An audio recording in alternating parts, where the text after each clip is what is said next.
आप लोग के बीच फिर से उपस्थित हुए हैं आज अगले वीडियो के लिए। देखिए यहाँ पे समांतर श्रेणी है पार्ट 2। समांतर श्रेणी पार्ट 2। पार्ट 1 में आप लोग को बताए थे, कुछ फॉर्मूले बताए थे, कुछ सूत्र बताए थे और एक ऑब्जेक्टिव लेकर आए थे जो कि पूछा गया था। और आज कुछ क्वेश्चन हम लोग देखते हैं। तो देखिए यहाँ पे कुछ क्वेश्चन है दिया हुआ।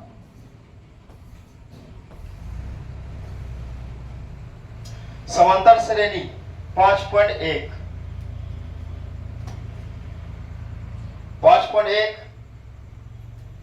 में दिया हुआ क्वेश्चन है कि निम्नलिखित रिक्तियों में किन स्थितियों में संबंध संख्याओं की सूची एपी है और क्यों है एपी।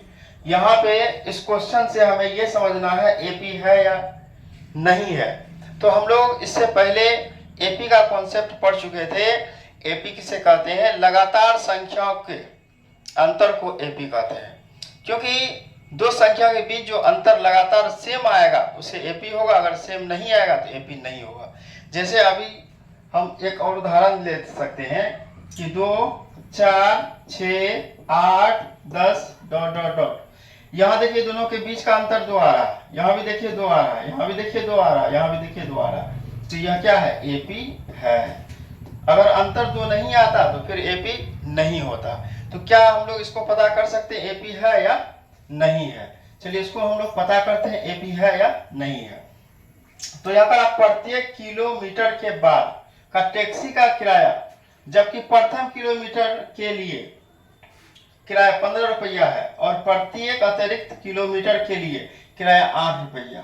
सबसे पहली बात, यह 2 चीज दिया गया है ना। टैक्सी किराया दिया गया है।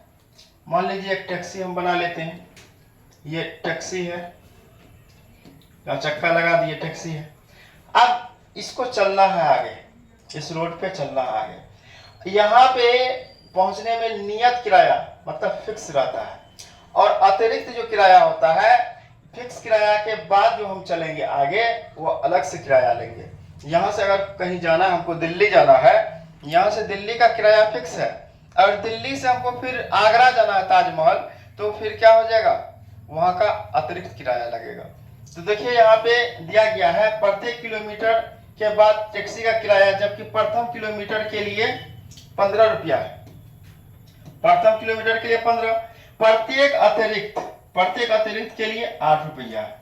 तो यहां लिखेंगे प्रथम किलोमीटर, सॉल्व कर रहे हैं,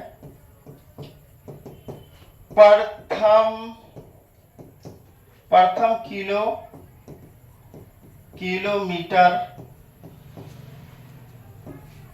के लिए किराया बराबर 8 रुपया। और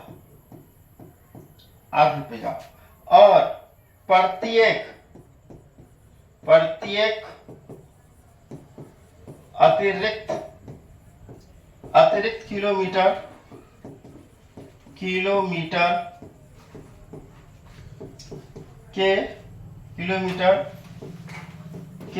के लिए किराया 15 रुपया। प्रथम किलोमीटर के लिए किराया 15 रुपया, तो 15 लिखे, 15 रुपया, और प्रत्येक के लिए 8 रुपया। देखिए 8 रुपया। तो यहाँ हम देख रहे हैं कि एक बार यहाँ से यहाँ एक प्रथम चलेगा 15 रुपया लेंगे, और आगे अगर किलोमीटर बढ़ेंगे तो प्रत्येक किलोमीटर पे 8 रुपया बढ़ेंगे। तो अब हम क्या करेंगे? तो प्रथम किलोमीटर किराया क्या हो जाएगा? तो लिखेंगे प्रथम किलोमीटर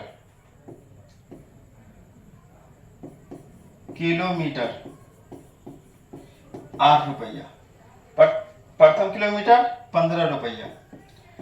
अब आगे बढ़ेंगे, अगर बढ़ेंगे दूसरा में, तो क्या करेंगे? 15 में 8 जोड़ देंगे, 15 में 8 जोड़ देंगे, कितना हो जाएगा? 15 8 23 रुपया हो गया। तो आगे बढ़ते हैं इससे। तो आप लोग को एक छोटा सा इसको, ये तो भाषा में हो गया, फिर 8 रुपया जोड़ देंगे, फिर 23 में क्या करेंगे? 23 में यहाँ पे लिख देते हैं।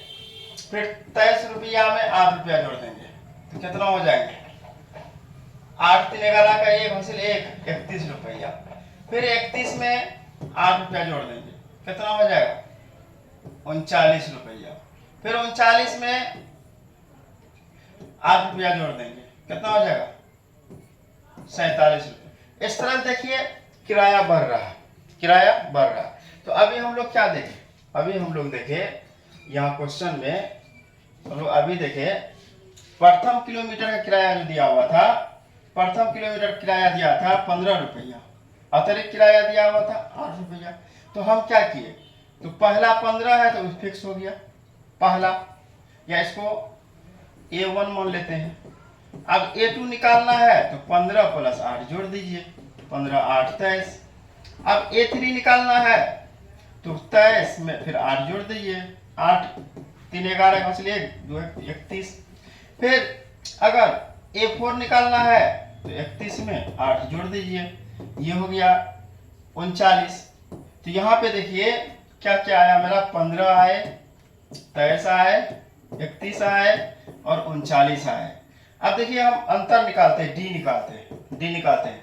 तो A2 माइनस A1, A2 हो गया 23, A1 हो गया 15, घटाइए 15 में से 23 तो कितना आएगा, 15 में से 23 घटाएंगे तो 8 आएंगे। 8 सबका अंतर देखिए 8 है, सबका अंतर 8 है, क्योंकि 8 जोड़े हैं इसलिए सबका अंतर 8 ही आएंगे। तो अतः क्या लिखेंगे, अतः AP है। क्यों AP है, क्योंकि सभी का अंतर 8 आ रहे हैं इसलिए यह AP है। अगला क्वेश्चन देखते हैं हम लोग। यहाँ पे पूछ भी रहे हैं कि AP है या नहीं, क्यों है AP, तो हम देख लिए कि सबका अंतर 8 आ रहे हैं इसलिए यह क्या है, AP है। अगला क्वेश्चन देखते हैं हम लोग। किसी बेलन में उपस्थित हवा की मात्रा जबकि वायु निकालने के पंप प्रत्येक बार बेलन की शेष हवा 1/4 भाग बाहर निकाल लेता है। देखिए कह रहा है क्वेश्चन कि किसी बेलन सिलेंडर में, बेलन में मान लीजिए बेलन है, सिलेंडर है, सिलेंडर है, सिलेंडर से जो किसी भी यंत्र द्वारा हवा निकाला जाता है, इससे हवा निकाला जाता है। हवा निकालने के दरमियान अगर वायु निकालने वाला पंप प्रत्येक बार बेलन की शेष हवा 1/4 भाग बाहर निकालता है। अगर एक बार इसको पंप किया 1/4 भाग क्या हो गया, बाहर हो गया, 1/4 भाग बाहर हो गया। हम मान लेते हैं, मान लेते हैं हवा को भी मान लेते हैं, हवा को क्या मान लेते हैं, भी। प्रत्येक बार 1/4 निकाला जाता है तो भी माइनस 1/4, तो क्या एलसीएम ले सकते हैं इसका, तो क्या आ जाएंगे, ई। तो यहाँ पे हम लोग भी से घटाएंगे 1/4 को, एलसीएम लेंगे 4 आएंगे, 4 भी माइनस 1। फिर दूसरा अगर लेते हैं 4 भी माइनस 1/4, फिर इससे अगर 1/4 भाग भागा हवा निकल जाता है बाहर तो क्या हो जाएगा, 4 कैंसिल, 4 भी माइनस 1 माइनस 4 कैंसिल 1, तो ये हो जाएंगे 4 भी माइनस 2/4। अब देखिए यहाँ पे हम क्या देखें, हम देखें एक भी आ गया, दूसरा आ गया मेरा क्या, दूसरा आ गया 4 भी माइनस 1/4, 4। दूसरा क्या आ गया, 4 भी माइनस 2/4। देखिए क्या इसका अंतर हम लोग यहाँ पे जो देख रहे हैं, क्या इसका अंतर सेम आ सकता है, नहीं आ सकता। तो लिख सकते हैं क्या, अतः AP नहीं है, अतः AP नहीं है। इस क्वेश्चन जो अभी हम बताया आप लोग को, यह AP नहीं है। चलिए आगे बढ़ते हैं। अगला क्वेश्चन आप लोग बेहतर से समझ पा रहे होंगे, उम्मीद है। चलिए अगला क्वेश्चन हम लोग करते हैं। अगला क्वेश्चन देखिए, 1 का 3 है, 1 का 3।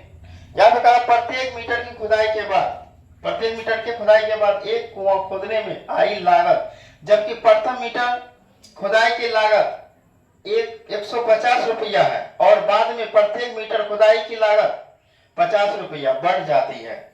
अब देखिए क्वेश्चन को हम लोग सॉल्व करते हैं। इस क्वेश्चन को सॉल्व करने के लिए सबसे पहली बात देखिए, क्वेश्चन में ही आंसर छुपा रहता है। आप लोग अच्छा से क्वेश्चन को देखिए, उसमें आंसर छुपा है। यहां देखिए क्वेश्चन को क्या लिखा हुआ, प्रत्येक मीटर की खुदाई के बाद एक कुआं खोदने में आई लागत, जबकि प्रथम मीटर खुदाई की लागत 150 रुपया है। प्रथम मीटर की 150, अब प्रत्येक मीटर की खुदाई की 50 रुपया। तो यहां पे लिख सकते हैं प्रथम मीटर की खुदाई की लागत, प्रथम मीटर की खुदाई की लागत 150 रुपया, 150 रुपया। और यहां पे कह रहे हैं कि प्रत्येक मीटर की खुदाई की लागत 50 रुपया, प्रत्येक मीटर की खुदाई की लागत 50 रुपया। कुछ नहीं करना है, पहला नंबर क्वेश्चन जिस तरह से हल किया हम लोग उसी प्रकार से इसको भी हल कर देना है। तो देखिए यहाँ पे क्या करना है, तो प्रथम A1 के लिए तो मेरा तो 150 ही हो गया। अगर A2 निकालेंगे तो क्या हो जाएगा, दोनों जुट जाएंगे। 150 में 50 जोड़ लेंगे, कितना हो जाएंगे 200। फिर अगर A3 निकालेंगे तो 200 में 50 फिर जोड़ देंगे, कितना हो जाएगा 250 रुपया। अगर फिर A4 अगर निकालते हैं तो 250 में फिर 50 जोड़ देंगे, ये हो गया 300। तो देखिए एक सीक्वेंस बना, एक सीक्वेंस क्या बना, 150, 200, 250, 300 डॉट डॉट डॉट, जितना निकाल सकते हैं। अब देखिए दोनों का अंतर क्या आ रहा है 50, इन दोनों का अंतर क्या आ रहे हैं 50, इन दोनों का अंतर क्या आ रहे हैं 50। देखिए क्या AP है, हाँ AP है, क्यों, क्योंकि अंतर सेम है इसलिए AP है। अगर इसको निकालेंगे तो D निकल जाएगा 50, तो अतः AP है, अतः AP है। ये सवाल भी क्या है, AP है। आप लोग को बहुत अच्छा समझ में आता होगा, आप लोग ध्यान से देखिए इसको। कुछ नहीं है क्वेश्चन में, जैसे ही कहेगा खुदाई की एक फिक्स किराया देगा, एक फिक्स किराया और एक अतिरिक्त किराया देगा, तो फिक्स में अतिरिक्त को जोड़ते चलेंगे और देखेंगे इसका अंतर अगर सेम है तो AP है, नहीं तो AP नहीं है। तो चलिए आगे बढ़ते हैं अगला क्वेश्चन की ओर। देखिए चौथा, पहला का चौथा सवाल है, पहला का चौथा सवाल है। तो देखिए यहाँ पे क्या कह रहे हैं क्वेश्चन, खाते में प्रत्येक वर्ष की मिश्र धन जबकि 10,000 रुपया की राशि 8% वार्षिक दर से चक्रवृद्धि ब्याज पर जमा किए जाते हैं। देखिए यहाँ पे चक्रवृद्धि की बात कर रहे हैं। अगर कहा जाए तो यह AP नहीं है, क्यों नहीं है, चक्रवृद्धि ब्याज का अंतर सेम नहीं आता है इसलिए चक्रवृद्धि नहीं है। तो प्रूफ देना है, देखिए प्रूफ दे रहे हैं हम इसका। चलिए क्वेश्चन को सॉल्व करते हैं, क्वेश्चन को सॉल्व कर रहे हैं। यहाँ पे क्या कर रहा है, सबसे पहली बात चक्रवृद्धि ब्याज बराबर फॉर्मूला आप लोग याद रखिएगा, P कोस्ट R प्लस P कोस्ट 1 प्लस R/100 बटे T समय होता है। अब देखिए यहाँ पे क्या क्या दिए हैं, देखिए यहाँ पे क्या क्या दिए हैं, जबकि 10,000 रुपया की राशि वो खाते में प्रत्येक वर्ष की मिश्र धन 1,000 रुपया की प्रत्येक 8% की दर से चक्रवृद्धि ब्याज ज्ञात करना है। तो देखिए तो यहाँ पे P के P दिया है कितना 10,000 रुपया, उसके बाद R दिया है कितना 8%, और क्या निकालना हमें, समय निकालना है। क्या निकालना हमें, जमा की जा कितना रुपया जमा की जा सकती है, टाइम भी दिया है कि प्रत्येक वर्ष बढ़ेगा, प्रत्येक वर्ष। तो P कोस्ट 1 प्लस R/100। तो अब देखिए इसको कोस्ट 1 T टाइम, तो P हो गया 10,000 पोस्ट 1 प्लस आर का मान हो गया 8/100 फिर पावर 1। अगर पुनः फिर से लिखेंगे तो 10,000 1 प्लस 8/100 पावर 2। फिर लिखेंगे 10,000 पोस्ट 1 प्लस 8/100 पावर 3। देखिए ये बढ़ते जा रहा है। अगर इसको हम सीक्वेंस में लिखेंगे, अगर इसको सीक्वेंस में लिखना है तो लिख सकते हैं सीक्वेंस में 10,000 कोष्ट 1 प्लस 8/100 1 कोमा, फिर लिखेंगे 10,000 कोष्ट 1 plus 8/100 power 2 dot dot dot. क्या कभी इसका अंतर सेम आ सकते हैं? नहीं आ सकते। जब इसका अंतर सेम नहीं आ सकते यह एपी नहीं है। अतः एपी नहीं है। अतः एपी नहीं है। अगर एपी होता तो इसका सीक्वेंस सेम आता। उम्मीद करते हैं आप लोग को बेहतर समझ में आता होगा। चलिए आगे बढ़ते हैं, फिर बिना देर लगाए आगे बढ़ रहे हैं। चलिए एक बार देख लीजिए आप लोग।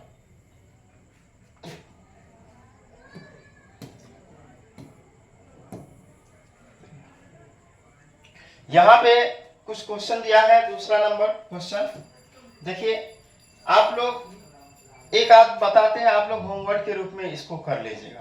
क्या ये क्वेश्चन में कुछ नहीं है? इस क्वेश्चन में कुछ नहीं है कि आप लोग को एक एक करके सॉल्व करें, नहीं।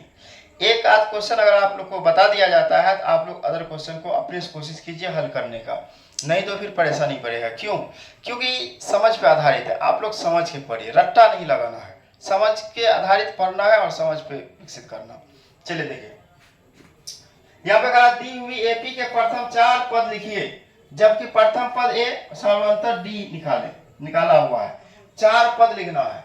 तो 4 पद से पहले आप लोग को बताए थे, एक फॉर्मूला बताए थे आप लोग को कि पहला पद बराबर बताए थे ए, उसके बाद दूसरा पद बराबर बताए थे ए प्लस डी, तीसरा पद बराबर बताए थे ए प्लस 2d, चौथा पद बराबर बताए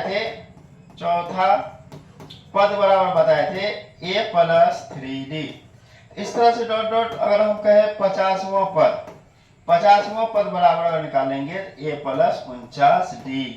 अगर 100वां पद निकालेंगे तो क्या हो जाएंगे? ए प्लस 99d। तो यहाँ पे हमें ए दिया है और डी दिया है। हमें कितना पद निकालना है? हमें निकालना 4 पद। क्या निकालना है हमें? 4 पद। तो 4 पद निकालने के लिए देखिए आप लोग सूत्र एक बार ध्यान से देखिए। हम आगे बढ़ते हैं, इसको लेके आगे बढ़ रहे हैं। ठीक, चलिए ठीक। अब 4 पद निकालते हैं। पहला नंबर क्वेश्चन सॉल्व कर रहे हैं। पहला नंबर क्वेश्चन, एक नंबर ए बराबर 10 और डी बराबर 10 दिया है। तो हम लिखेंगे पहला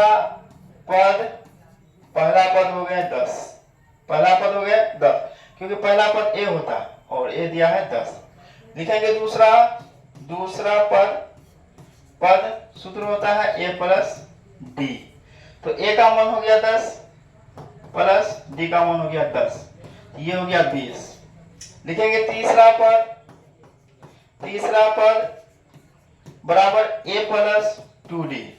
तो ए का मान हो गया 10 प्लस 2 गुना 10, ये हो गया आपको 10 प्लस 10 दूनी 20। तो ये हो गया आपको 20 10 23। चौथा पद अगर निकालते हैं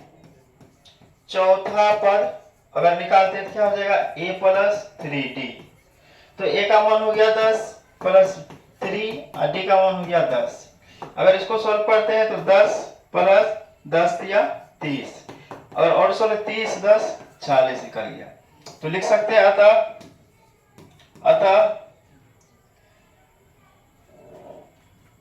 अतः पहला पद, दूसरा पद, तीसरा पद। पहला पद 10, 20, 30, 40। 4 पद हैं। 4 पद, पहला पद 10, दूसरा 20, तीसरा 30, चौथा 40। तो देखिए 4 पद हम निकाले। उम्मीद करते हैं आप लोग से ये सब सवाल हल हो जाएंगे। इसका भी देखिए ए दिया है, डी निकालना है। ए दिया है, डी भी दिया है, पहला पद, दूसरा पद, तीसरा पद, चौथा पद, इस तरह से आप लोग इसका निकाल लीजिएगा। अगर इनमें से कोई क्वेश्चन में आप लोग को अगर दिक्कत होते हैं तो आप लोग कमेंट्स कीजिएगा, उस पर फिर उस क्वेश्चन को अगले वीडियो में हम ले लेंगे। आगे बढ़ते हैं। कुछ नहीं है, पॉइंट है तो क्या हो गया, माइनस है तो क्या हो गया, कुछ नहीं, बस ध्यान पूर्वक आप लोग इसको सॉल्व कीजिएगा, हो जाएंगे। चलिए आगे बढ़ते हैं। अगला क्वेश्चन देखते हैं, तीसरा नंबर क्वेश्चन देखिए। यहाँ पे कह रहे हैं कि निम्नलिखित में से प्रत्येक एपी के लिए प्रथम पद तथा सर्वांतर निकालें। तो इतना इजी क्वेश्चन है, बहुत इंपॉर्टेंट के साथ साथ बहुत आसान भी है। आंख झलकते ही आप लोग देख लीजिएगा इसका आंसर, आंख झलकते ही। तो देखिए, कंटिन्यू ध्यान दीजिए बोर्ड पे आप लोग, और पढ़ाई पे विशेष ध्यान दीजिए। थोड़ा आप लोग सपोर्ट कीजिएगा तो फिर लाइव भी आ पाएंगे आप लोग के सामने। चलिए देखिए, बिना देर किए हुए क्वेश्चन को सॉल्व करते हैं। यहाँ पे दिया हुआ है ए और डी निकाले, ए और डी निकाले। तो आप लोग याद रखिएगा, किसी भी एपी का पहला पद जो होता है उसका शुरू वाला होता है, किसी भी एपी का पहला पद शुरू वाला। अगर इसका अगर हम पहला पद ए निकालेंगे तो क्या हो जाएगा, 3, इसका 1/3, इसका 5, इसका 0.5। तो हम पहला नंबर को सॉल्व कर रहे हैं, सॉल्यूशन पहला। तो ए हो गया हमारा क्या, 3, डी निकालना है ना। क्वेश्चन क्या करा, हाँ सर्वांतर निकाल के लिए। चलिए अब डी निकालना, डी बराबर सूत्र होता है a2 माइनस a1। तो a2 क्या है हमारा, देखो 1 माइनस a1 क्या दिया, 3, इसको घटा देंगे 3 से -2। तो यही था हमको निकालना, प्रथम पद और सर्वांतर। देखिए प्रथम पद निकल गया 3, सर्वांतर निकल गया -2। आप लोग आंसर देख लीजिए इसका, बहुत इजी है, आप लोग कीजिएगा हल हो जाएंगे। इस तरह से इसका निकालना, आप लोग को इसका निकालना है, फिर इसका भी निकालना है। तो इस प्रकार से हम लोग निकाल सकते हैं। अतः a बराबर 3 और d बराबर -2, ये हो गया आंसर। देखिए इस क्वेश्चन को इस तरह से हम लोग सॉल्व कर लेंगे। चलिए अगला क्वेश्चन की ओर चलते हैं हम लोग।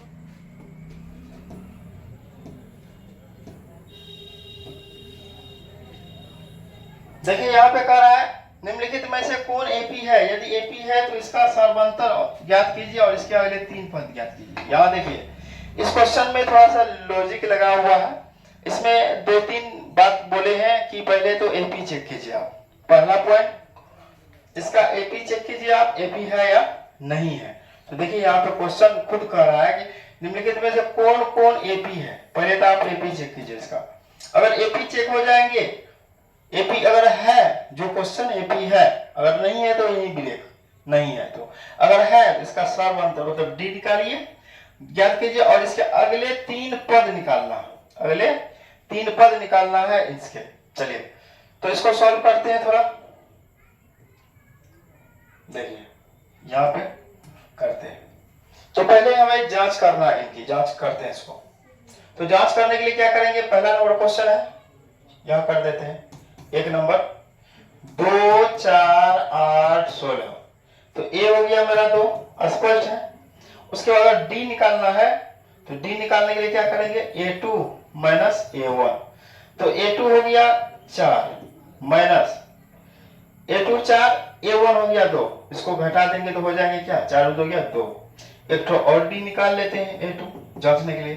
तो a3 माइनस a2, तो 1 2 3, हाँ तो 8 माइनस 2 क्या हो गया 4, इसको घटाएंगे तो क्या आ जाएगा, 8 में 4 गया 4। क्या देखिए दोनों बराबर है बराबर। अगर 2 डी बराबर आते हैं तो एपी है, अगर 2 डी बराबर नहीं आते हैं तो एपी नहीं है। तो देखिए दोनों बराबर नहीं है, तो क्या लिख सकते हैं, अतः एपी नहीं है। इस क्वेश्चन की कहानी यहीं तक। अगला क्वेश्चन देखते हैं 2 नंबर, इसको सॉल्व करते हैं इसको। तो ए हो गया इसका 2 और डी निकाल के देखते हैं, d1 a2 माइनस a1। तो a2 हो गया 5/2 और a1 हो गया 2। एलसीएम ले लेते हैं, 2 कट गया 5 माइनस 2, ये हो गया 3/2। एक और डी निकालते हैं, A3 माइनस A2, A3 हो गए 1 2 3, हाँ ये 3 हो गए, 3 माइनस A2 हो गए 5/2। इसको हल करते हैं तो एलसीएम 2 आएगा और 3 दूनी 6 माइनस 5, ये ना 2 2 एलसीएम 2, 2 3 दूनी 6, 2 कट गया 5, तो 6 में से 5 गया 1/2। देखिए ये भी सेम नहीं है, ये भी सेम नहीं है। अगर सेम नहीं है तो AP नहीं है। देखिए एक बार फिर से देखते हैं, A बराबर 2, D निकालना A2 माइनस A1, तो A2 हो गया 5/2, A1 हो गया 2, दोनों का एलसीएम 2, 2 कट गया 5, इससे भगा दिए 2 2 दूनी 4। अच्छा यहाँ पे 4 होता, थोड़ा मिस्टेक हो गया, यहाँ 4 होता, 4 में से 5 में से 4 गया 1/2। देखिए ये दोनों सेम आ गए, ये दोनों सेम आ गए, AP है, लिखेंगे अतः AP है। यहां तक तो हम कर लिए कि AP है, तो इसका सर्वांतर निकाले, सर्वांतर तो निकला हुआ है 1/2, तो इसके 3 पद और लिखे। आप लोग को अभी बताए थे 3 पद के बारे में कि पहला पद ये होता है, पहला पद ये होता है, ये दिया है कितना 2, ये हो गया 2। दूसरा पद होते हैं A प्लस D, तो A का मान 2 और D का निकला 1/2। इसका एलसीएम लेंगे 2 2 दूनी 4 प्लस 1 5/2। फिर अगला तीसरा पद, तो तीसरा पद होता है A प्लस 2D, तो A का मान 2 प्लस 2 गुना D का मान 1/2, 2 2 कट गया 2 1 3, D का मान 1/2, 2 2 कट गए 2 और 1 3।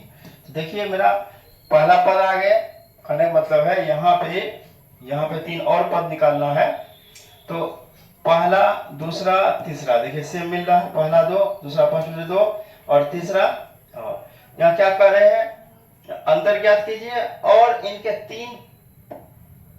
इसके 3 और पद लिखिए। अच्छा इसका 1 2 3 4 तक तो है दिया हुआ, 5 6 7। अच्छा ठीक, तो देखिए यहाँ पे ये तो 1 2 3 तो निकाले, तो यहाँ पे देखिए सेम आ गया, लेकिन इसको कोई फायदा नहीं है क्योंकि दिया हुआ, तो यह कर हमसे आगे आप निकाल के दिखाइए। हम तो निकाले हैं 1 2 3, क्या हम 1 2 3 4 तक निकाले हैं, आप फिर वही निकालिएगा तो क्या फायदा, इससे आगे निकाल के दिखाइए, तो ये नहीं होगा। इससे अगला निकालने के लिए कहा है यहाँ पे, इससे अगला निकालने के लिए देखिए थोड़ा सा कुछ नहीं है इसमें, तो 1 2 3 4, तो 5वां निकालेंगे है ना, 5वां पद, तो क्या हो जाएंगे A प्लस 4D, तो A का मान 2 और 4, D का मान 1/2, 2 दूनी 4, तो 2 प्लस 2 हो गया 4, 5वां। अब 6वां पद अगर निकालेंगे, 6वां पद क्या हो जाएंगे A प्लस 5D, तो A का मान हो गया 2, 5 गुना 1/2, ये क्या हो गया 2 प्लस 5/2। इसका एलसीएम ले लेते हैं, एलसीएम आ गया 2 2 कट गया 2 दूनी 4 प्लस 2 कट गया 5 5 4 9 9/2। देखिए 6वां पद हो गया। अगर इसी का 7वां पद निकालना है, 7वां पद, तो क्या हो जाएंगे 7वां पद A प्लस 6D, तो A का मान 2 प्लस 6 और 1/2 घटा दीजिए, 2 तिया 6, तो 3 2 5। देखिए इससे अगला पद जो निकालना है हमें, इससे अगला पद जो करना निकालने के लिए, तो ये इसके बाद जो आएगा यहाँ पे 5वां पद आया 4, तो ये 4 आ गए कोमा, उसके बाद बोला कितना 9/2 कोमा, उसके बाद फिर आ गए 5। देखिए बढ़ा दिए हम भी 3 पद, ये बोला बढ़ाने के लिए हम भी आगे बढ़ा दिए, आप निकाले लेकिन हम भी इससे आगे निकाल दे। तो आप लोग देखिए इस ये शायद 15 14 15 क्वेश्चन है, इसको आप लोग इजी तरीका से कर पाइएगा। बहुत पहले तो चेक कर लीजिएगा AP है या नहीं, अगर चेक हो जाएंगे तो फिर आगे इसको हम बढ़ा सकते हैं। तो देख लीजिए एक बार इसको किस तरह से हल किए। एक तो चेक किया एपी नहीं है, इसका कहानी यही समाप्त। एक तो चेक किया एपी है, अगर एपी है तो 3 पद और आगे बढ़ा दिए इसको। चलिए आगे बढ़ते हैं। अच्छा, तो आज यहां तक ही काफी है। उम्मीद है आप लोग को बेहतर समझ में आया होगा। अगर नहीं आता है या किसी भी प्रकार से कोई समस्या आ रहे हैं तो आप लोग कमेंट्स कीजिए, उसका रिप्लाई जरूर देंगे और आप लोग सपोर्ट कीजिए। तो कल त्योहार है, आप सभी को बकरीद मुबारक है, ऑल फैमिली को। Thank you for watching.